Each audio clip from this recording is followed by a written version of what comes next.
বছর আগে ছবির পরিচালক ছিলেন অঞ্জন দত্ত। ছবিটা প্রেক্ষাগৃহে খুব বেশি দিন থাকেনি, কিন্তু আমার বড় ভালো লেগেছিল এই গানটা। তার কারণ অঞ্জনদার সুরে আর অঞ্জনদার কথায়। এই গানের লিরিক অঞ্জনদারই লেখা ছিল।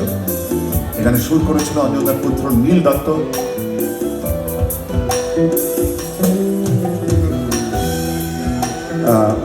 অঞ্জনদার পুত্র নীল দত্ত এই গান সুর করেছিল।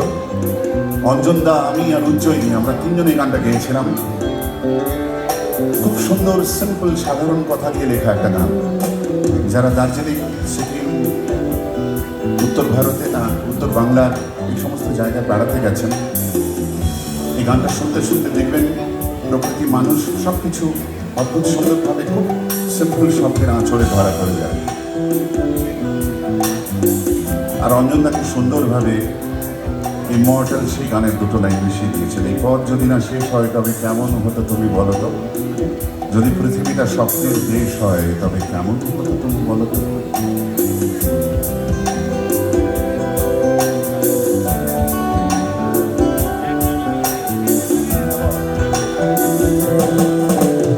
বাইরের ফাঁকে ফাঁকে মিলছে আকাশ, উঁকি মেরে ডাকছে তোমায়। দূর পাহাড়ের গায়ে খান্নার ঘর বাড়ি ভাসছে আবার কুয়াশায়। চারটা ঠোঁটের ফাঁকে তুমিও হেসে চলেছ অকারণ। ঘুরে ঘুরে একই পথে উঠতে উঠতে চলো একসাথে গান, সেই গান। এই পথ যদি না শেষ হয় তবে কেমন হতো তুমি বলো তো, যদি পৃথিবীটা স্বপ্নের দেশ হয় তবে কেমন হতো তুমি বলো তো। এই পথ যদি না শেষ হয় তবে কেমন হতো তুমি বলো তো, যদি পৃথিবীটা স্বপ্নের দেশ হয় তবে কেমন হতো তুমি বলো তো।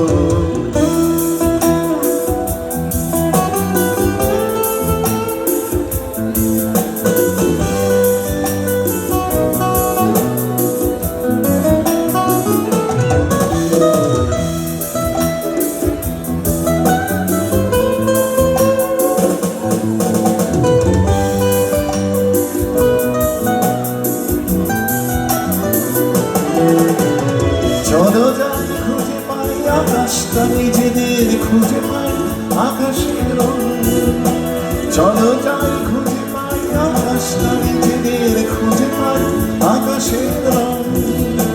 চলো গরমারা, চলো দার্জিলিং, তিনজনে আলিঙ্গন।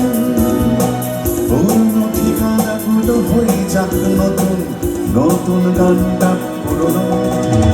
এই পথ যদি না শেষ হয় তবে কেমন হতো তুমি বলো তো, যদি পৃথিবীটা স্বপ্নের দেশ হয় তবে কেমন হতো তুমি বলো তো। এই পথ যদি না শেষ হয় তবে কেমন হতো তুমি বলো তো, যদি পৃথিবীটা স্বপ্নের দেশ হয় তবে কেমন হতো তুমি বলো তো। এই পথ যদি না শেষ হয় তবে কেমন হতো তুমি বলো তো, যদি পৃথিবীটা স্বপ্নের দেশ হয় তবে কেমন হতো তুমি বলো তো, বলো তো। এই পথ যদি না শেষ হয় তবে কেমন হতো তুমি বলো তো, যদি পৃথিবীটা স্বপ্নের দেশ হয় তবে কেমন হতো তুমি বলো তো, তবে কেমন হতো তুমি বলো তো, তবে কেমন হতো